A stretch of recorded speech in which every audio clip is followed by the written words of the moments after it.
अच्छी अच्छी इखलाकी और सबक आमोज कहानियां सुनने के लिए मेरे चैनल स्टोरी वर्ड 863 को जरूर सब्सक्राइब करें। पुराने वक्तों की बात है। किसी गांव में एक किसान रहता था। उसके 4 बेटे थे। सबसे छोटा बेटा खूब पढ़ा लिखा और काजी के ओहदे पर फाइज था। बाकी के 3 लड़के आबाई पेशे से मुंसलिक रहे और बाप के साथ मिल के खेती बाड़ी करने लगे। सबकी शादियां हुई। काजी की शादी जिस औरत से हुई वो सचमुच की खूबसूरत, नाजुक अंदाम, बाल शबे दे जोर की तरह काले, बड़ी बड़ी आंखें, नाक के नथने दिल फरेब, दिलकश तर्जे गुफ्तगू, सबा रफ्तार, मुहज्जिब, इजार बंद की सच्ची। मुख्तसर ये कि शोहर की तरह पढ़ी लिखी भी थी और नेक भी। सूरत भी खूब थी और सीरत भी। किसान के तो सभी लड़के नेक और अच्छे निकले।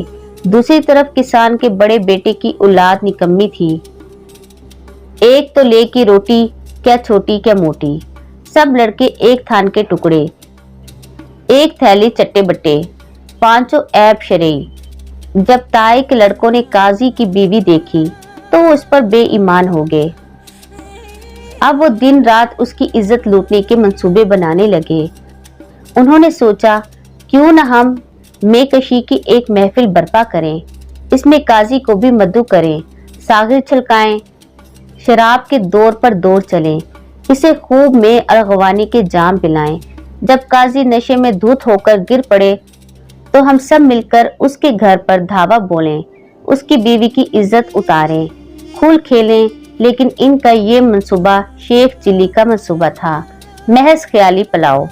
क्योंकि काजी उनके दाव में आने वाला नहीं था। उनकी सोबत में बैठना तो दरकनार, वो तो उनके साय से भी भागता था। वो इसे शराब नोशी की दावत देते तो काजी निहायत हकारत से ठुकरा देता। जब काजी के तायाजाद भाइयों की पेश ना गई तो वो अपने मकरूह मंसूबे की तकमील के लिए कुछ और सोचने लगे। एक शाम काजी अदालत से वापस घर आ रहा था कि उसके बदकार तायाजाद भाइयों ने उसका रास्ता रोक लिया। झूठ मूठ कहने लगे, हम सब ने तेरी बीवी से जना किया है। ये सुनकर काजी बहुत परेशान हुआ। वो उनकी जलील और मकार फितरत से अच्छी तरह वाकिफ था। कुछ सोच कर बोला, अगर ये सच है तो मेरी बीवी के जिस्म की कोई निशानी बताओ। दाव उल्टा पड़ा था।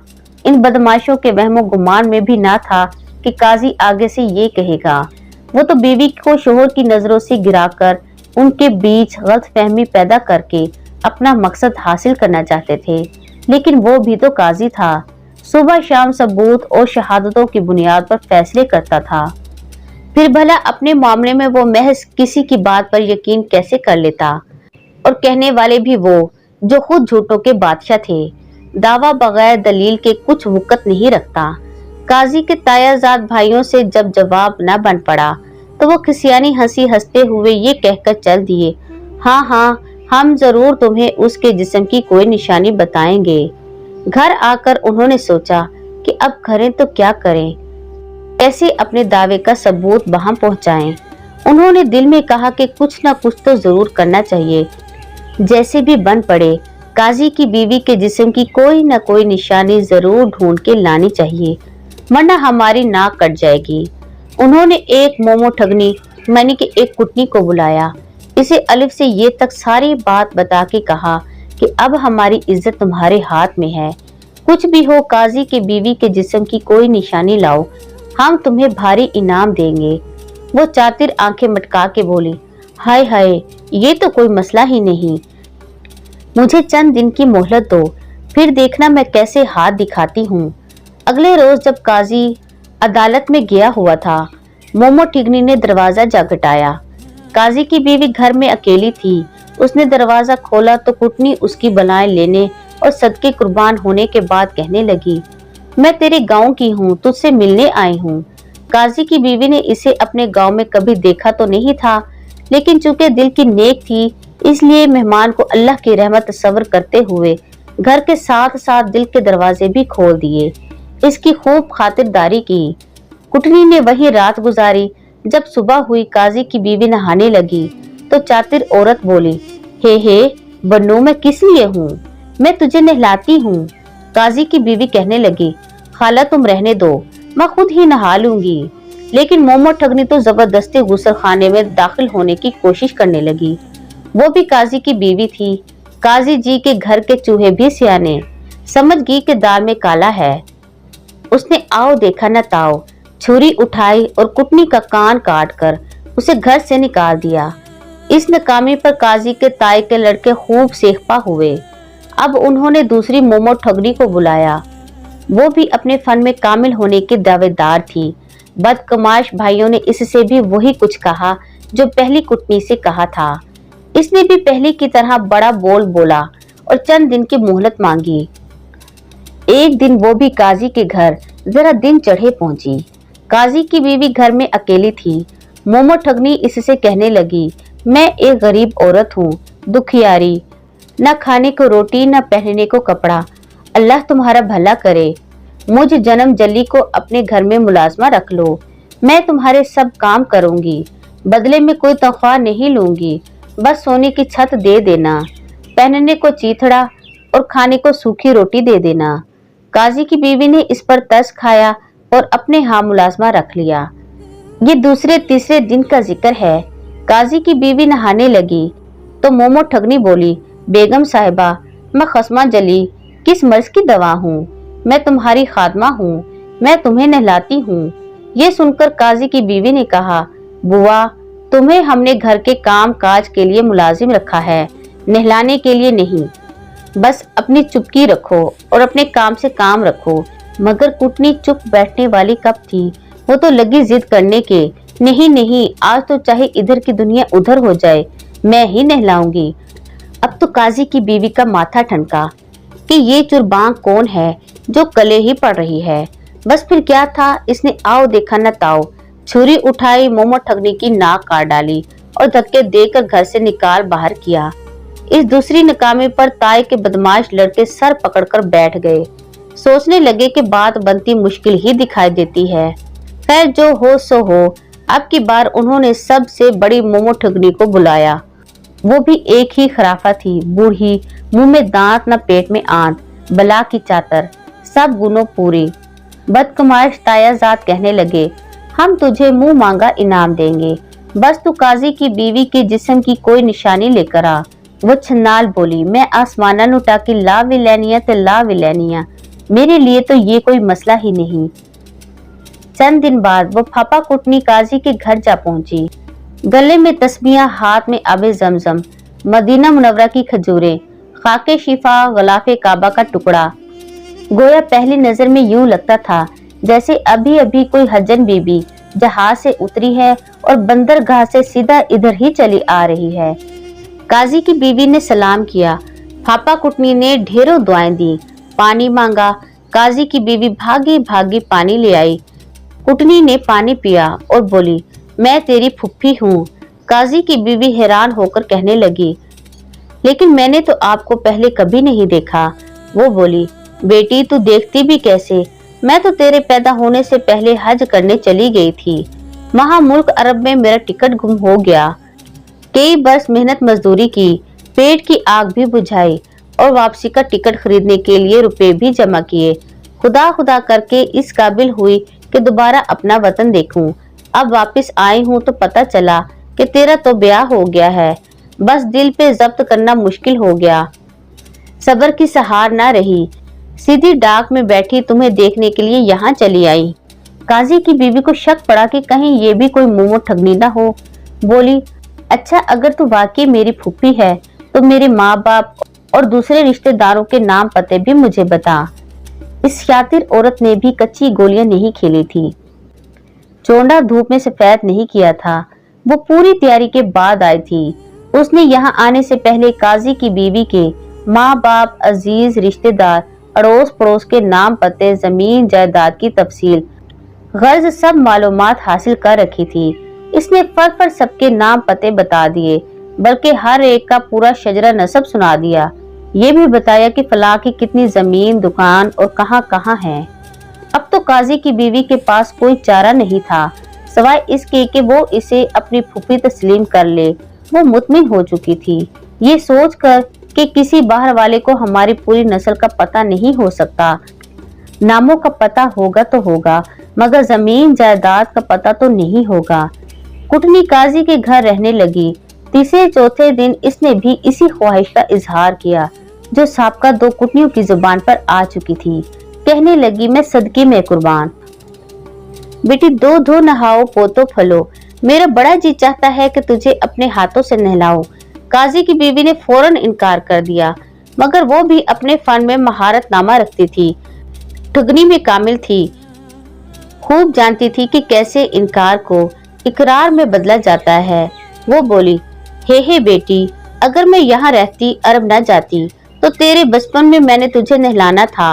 और किसने नहलाना था? अब तुझे नहला दूंगी तो क्या हो जाएगा? हाय हाय बनो, मैं तो तेरी फुफ्फी हूँ। फुफ्फी से लज्जा कैसी? सियाने से सियाना आदमी भी कभी न कभी धोखा खा ही जाता है। काजी की बीवी फुफ्फी की चिकनी चोपड़ी बातों में आ गई। हंस के कहने लगी, अच्छा फुफ्फी अम्मा, आप ही मुझे नहला दें। गर्ज उस रोज मोमो ठगनी ने काजी की बीवी को गुस्ल दिया। रात रही, सुबह हुई तो बोली, अच्छा बनो, अल्लाह हाफिज, राज सुहाग कायम रहे। मेरे लिए तेरे घर का दाना पानी बस इतना ही लिखा था। बहुत दिन रह लिए, अब चलती हूँ। बन्नो कहा सुना माफ कर देना, जिंदगी रही तो फिर मिलेंगे। काजी की बीवी ने बहुत कहा कि फुप्पो इतने सालों बाद तो मिली हो, चंद दिन तो और रहो, मगर वो न मानी। लाठी टेकती हुई होले होले चल पड़ी। जो ही काजी का घर ओझल हुआ, ये जा वो जा नामो निशान बाकी न था। मोमो ठगनी ना की सीध काजी के तायाजाद भाइयों के घर पहुंची और बोली, लाओ मेरा इनाम। काजी की बीवी की ऐसी जिस्मानी निशानी लाई हूँ कि क्या याद करोगे। वो बदमाश खुश होकर कहने लगे, तेरे मुंह में घी शक्कर, निशानी तो बताओ, इनाम जो कहोगी मिलेगा, तुझे सोने में पीली कर देंगे। कुटनी ने पहले इधर उधर देखा, फिर बड़े फख्र से सरगोशी के अंदाज में बोली, काजी की बीवी की कंठ यानी कि पीठ के पीछे एक बड़ा सा काला तिल है। बदकमाश लड़के बोले, बुआ सच कहती हो, देखना कहीं फजीहत ना हो जाए। मोमो ठिगनी झूठ मूठ नाराज होकर बोली, झूठे के मुंह में गू, अगर मेरी बात गलत निकले तो जो काले चोर की सजा वो मेरी।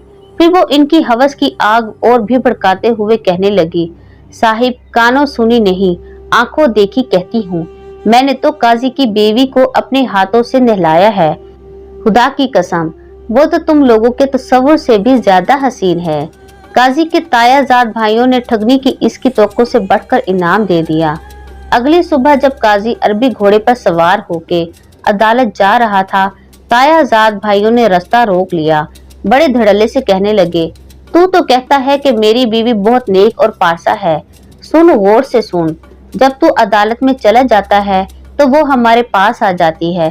फिर वो शैतान कह के ही मारकर हंसते हुए बोले, तू हमसे उसके जिस्म की कोई निशानी मांगता है तो सुन, उसकी पीठ के पीछे एक बड़ा सा तिल का निशान है। वो तो ये बकवास करके हंसते हुए वहां से चले गए। बात सच थी। अब काजी सच को झुटलाए तो कैसे झुटलाए। बड़ी देर तक वो सरे राह घोड़ा रोके गुमसुम बैठा रहा। बड़ी देर तक उसके बदन में जंग होती रही। बड़ी देर तक उसका वजूद मैदाने कारजार बना रहा। आखिर वो मुस्टंडे ताई के लड़के जीत गए। काजी को यकीन हो गया कि उसकी बीवी बदचलन है और उसने इन बदमाशों के साथ नाजायज ताल्लुकात कायम कर रखे हैं। तभी तो वो आवारा उसके जिस्मानी राजों से वाकिफ हैं। वो आग बगोला हो गया। उसने घोड़े को मोड़ लिया और इड़ लगा दी। वो घोड़े की तेज दौड़ता हुआ घर को पलटा। घर आते ही उसने ना कुछ पूछा ना कुछ सुना, बस आन की आन में बीवी पर लानत भेजी और इसी तरह घोड़ा दौड़ाता हुआ वापस अदालत चला गया। वो बेचारी नेक वक्त खड़ी की खड़ी रह गई, हक्का बक्का। उसकी समझ में नहीं आ रहा था कि ये सब उसके साथ क्या हुआ और क्यों हुआ। आखिर बहुत सोच विचार के बाद डोर का सिरा हाथ आ गया, लेकिन उलझी डोर को सुलझाना अभी बाकी था। काजी की बीवी ने घर के एक वफादार मुलाजिम को साथ लिया, घोड़े पर बैठी और चल दी। आखिर एक गांव के करीब पहुंचकर वो रुक गई। सबसे पहले तो रहने के लिए एक शानदार खैमा लगवाया, फिर एक नकारची का इंतजाम किया और इर्द गिर्द के सारे इलाके में ढूंढी पटवा दी। उधर गांव से बाहर एक जी मर्तबा बेगम साहिबा ने क्याम किया है। जो कोई उनके खेमे में जाकर उन्हें कोई हडवर्ती यानी कि आप बीती या जगवर्ती यानी कि जग बीती सुनाएगा, वो उसे 1 किलो आटा और 1 टिक्का इनाम में दिया जाएगा। मनादी सुनने की देर थी कि लोग जोक दर जोक वहां आने लगे और कहानियां सुनाने लगे। देखते ही देखते मेला लग गया, जंगल में मंगल हो गया। काजी की बीवी हर कहानी कहने वाले को 1 किलो आटा और 1 टिक्का दे देती। गरीब गुरबा दुआएं देते। आखिर एक दिन वो तीनों चातिर औरतें भी वहां आ पहुंची, जिनके लिए ये सारी राम लीला सजाई गई थी। काजी की बीवी ने उन्हें देखते ही पहचान लिया। खुद उनके सामने न हुई, बल्कि खेमे के दूसरी जानिब जाके बैठ गई। अपने वफादार मुलाजिम को बुलाया और कहा, इन तीनों औरतों से हडवर्ती सुननी है।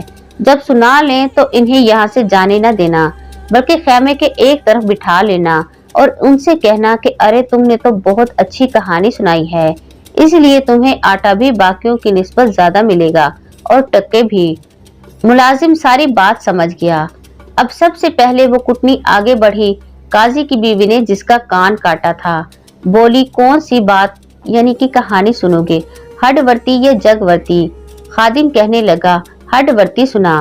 मोमो ठगनी ने अपनी सारी आप बीती कह सुनाई कि कैसे काजी के तायाजाद भाइयों ने एक भारी रकम की ओज इसे काजी की बीवी की जिस्मानी निशानी लाने के लिए उसके घर भेजा और कैसे निलवाने की जिद पर काजी की बीवी ने उसका कान काटा और धक्के देकर घर से निकाल बाहर किया। सारी बीता सुनने के बाद खादिम ने उससे वही बात कही जो बेगम साहिबा ने कहने के लिए बोला था और एक तरफ बिठा लिया। अब वो कुटनी आगे बढ़ी। काजी की बीवी ने जिसकी नाक काटी थी, खादिम के कहने पर इसने भी हडवर्ती सुनाई कि कैसे काजी के तायाजाद भाइयों के कहने पर वो भी काजी के घर काजी की बीवी की जिस्मानी निशानी लेने गई थी और कैसे काजी की बीवी ने उसके नहलाने के इसरार पर उसकी नाक काट डाली। मुलाजिम ने इससे भी वही अल्फाज कहे जो बेगम साहिबा ने समझाए थे और हाथ पकड़ के एक तरफ बिठा लिया। लीजिए साहिब, अब तीसरी कुटनी की बारी थी। वो बड़ी गौर से चलती हुई आगे बढ़ी। कामयाबी के नशे में मस्त सर ऊंचा करके उसने बड़ी शान से अपनी आप बीती सुनानी शुरू की कि कैसे जो काम साबका 2 फप्पा कुटनियों से ना हो सका वो उसने कर दिखाया। इस तरह काजी की बीवी की फूफी बनके उसके घर गई, उसका एतमाद हासिल किया और फिर किस तरह नहलाने के बहाने उसके जिस्म की निशानी हासिल की। काजी के तायाजाद भाइयों को बताया, काजी की बीवी पर बदचलनी का इल्जाम लगाया और आखिर को मियाँ बीवी में फोट पड़ी। मुलाजिम कहने लगा, बड़ी बी, तुमने तो सबसे अच्छा वाक़या सुनाया, तुम्हें सबसे ज्यादा इनाम मिलेगा, यहीं बैठ जा। तीनों मोमो ठगनियों की कहानी सुनने के बाद काजी की बीवी पर सारा मामला रोजे रोशन की तरह अया हो चुका था। इसने इन तीनों को पकड़ा और काजी कज़ा की अदालत में ले गई। सिपाही भेजकर काजी के तायाजाद भाइयों को बुलवाया गया। अपने पाक दामन बीवी पर लानत भेजने वाले काजी को भी तलब किया गया। अब सबके बयानात दोबारा सुने गए। दूध का दूध और पानी का पानी हुआ। काजी कज़ा ने जल्लाद को काजी के तायाजाद भाइयों और तीनों कुटनियों को उनके मौजूदा और साबका जराइम को पेश नजर रखते हुए गर्दन मारने का फरमान जारी किया। अदालत ने काजी को कान का कच्चा होने पर खूब लान तान किया। फिर अदालत के हुक्म पर काजी ने अपनी बीवी से माफी मांगी। उसकी खूबसूरती का कायल तो पहले ही था, अब अक्लमंदी का कायल भी हो गया।